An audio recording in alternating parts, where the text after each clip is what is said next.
तर मुंबईतील सत्याच्या मोर्चामध्ये सहभागी होण्यासाठी पुण्यातील मनसैनिक सुद्धा रवाना झालेत।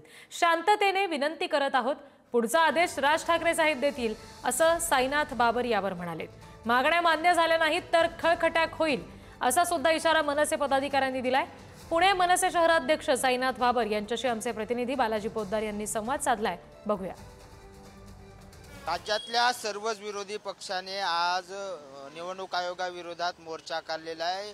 प्रामुख्याने राज ठाकरे यांची भूमिका खूप महत्त्वाची आहे। गेल्या काही दिवसापासून ते या सगळ्या मतदार याद्याच्या घोळाबाबत बोलतायत आणि आज या सगळ्या मोर्चात सहभागी होण्यासाठी पुण्यातले मनसे सैनिक सुद्धा आता निघत आहेत मुंबईकडे। आपल्यासोबत शहराध्यक्ष साईनाथ बाबर आहेत।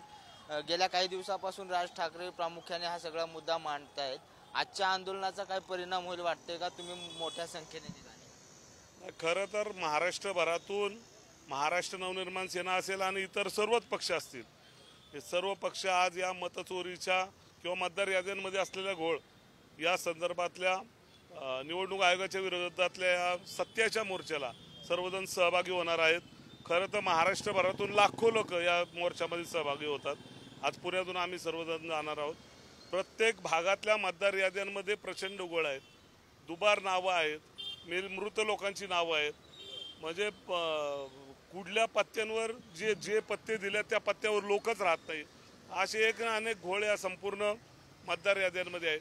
दुसऱ्या शहरातली नावं या शहरात आणून टाकलेली आहेत की जी सापडतच नाहीत की लोकांना ही नक्की कुठली आहेत। ही चुकीच्या पद्धतीने मतदार यादीत घोळ करून दरवेळेस सत्तेत येणारे हे सत्ताधारी पक्ष यांना जाग आणण्यासाठी आणि निवडणूक आयोगाला जाग आणण्यासाठी आजचा हा मोर्चा आहे।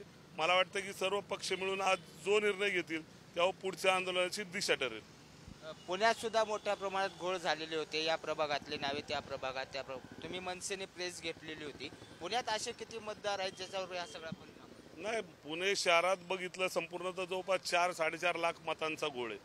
आमच्या हडपसर विधानसभा मतदारसंघात नुसतं पाहिलं तर जवळपास 70,000 दुबार नावं आहेत। म्हणजे नक्की कोण आहेत?